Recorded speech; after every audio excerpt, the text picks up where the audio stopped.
जब भी भारतीय बाज़ारों की बात होती है तो हमेशा एक आईटी सेक्टर की बात करना ज़रूरी बन जाता है, क्योंकि ये एक सेक्टर है जिसने काफ़ी इंडिया के मैक्रोस को भी सपोर्ट किया है। जितना डॉलर इनफ्लो आईटी सेक्टर की वजह से आता है, नीलेश भाई, अगर वो नहीं होता तो आपका एक व्यू था कि शायद हमारी भी हालत थोड़ी पतली हो सकती थी, जैसे हमने श्रीलंका में देखी या बाकी कंट्रीज़ में देखी। तो मार्केट क्या अभी इनके साथ अनचैरिटेबल हो रहा है, या फिर ये एक जो पिछले 3-4 साल के एक्सेसेस हैं ये ख़त्म हो रहे हैं? सो अनुज भाई, इस वक्त आईटी क्षेत्र में अगर आप मैनेजमेंट की कमेंटरी पढ़े एंड कुछ दिग्गज कंपनी के नतीजे सामने आए हैं, अच्छे नतीजों के बावजूद उन्होंने कमेंट्री में थोड़ी कंजूसी की है। जैसे टीसीएस, मैं कंपनी के नाम नहीं ले सकता, बट ऐसा नहीं है कि वो आपको सही तरीके से आगाह नहीं कर रहे, बट अनसर्टेनिटी इतनी ज़्यादा है। हमारी आईटी कंपनी के जो सबसे बड़े कंज्यूमर है वो US banks and financial services हैं। वहाँ पे एक के बाद एक बैंक अनाउंस कर रहा है कि हमारे आईटी बजट में कटौती होगी। हमारी आईटी कंपनीज यूरोपियन कंपनीज को सर्व करती हैं, उनकी हालत खस्ता है। तो इस वक्त ये कहना मुश्किल है कि इंडियन आईटी कंपनीज को नेक्स्ट ईयर में कितनी रेवेन्यू ग्रोथ होगी। दूसरी चीज़, मार्केट का अपना एक्सपीरियंस है जिसमें रीसेंसी बायस आता है।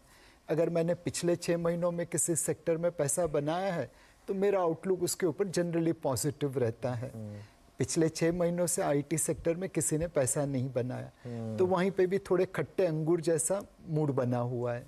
ये दोनों चीज़ मिला के देख लो तो जब तक ये सर्टेनिटी नहीं आएगी कि कितनी रेवेन्यू ग्रोथ आएगी आईटी सेक्टर में, उनके शेयर को बाउंस बैक होना मुश्किल है। ठीक है। बाला, एक और सेक्टर जो लग रहा था कि काफ़ी रिवाइव हो रहा है लेकिन स्टॉक्स ने उतना अच्छा किया नहीं, वो है रियल एस्टेट। इस पर क्या व्यू है अब आपका इस नए संवत में? रियल एस्टेट में इट्स समथिंग यूनिक कि लास्ट 4-5 साल से इन्वेंट्री के हिसाब से जो प्रेशर जो पहले था that got completely eased out. Second, the last 1 year various state governments to initiatives to reduce the stamp duty and so on so fourth, उसका वजह से भी ये सेक्टर को बहुत फ़ायदा हुआ। But from a larger economic point of view आज के दिन में जो रेंटल यील्ड जो बढ़ रहे हैं, ये सेक्टर में I think more than commercial, residential real estate में जो रेंटल के लिए जो डिमांड जो आ रहा है, एक्चुअली जो ओनरशिप के लिए डिमांड आ रहा है in different parts of the country, is something is very encouraging. अगर उसके हिसाब से देखते हैं, plus also even the housing loan rates हैं, इतना इंटरेस्ट रेट बढ़ाने के बाद भी जो हाउसिंग लोन जो बोरोअर जो है उनके लिए जो इंक्रीज आया is not very large enough actually to reduce the demand.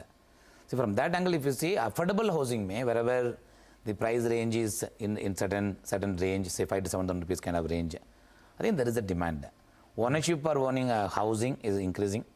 Therefore ये sector actually has got corrected for a variety of reasons.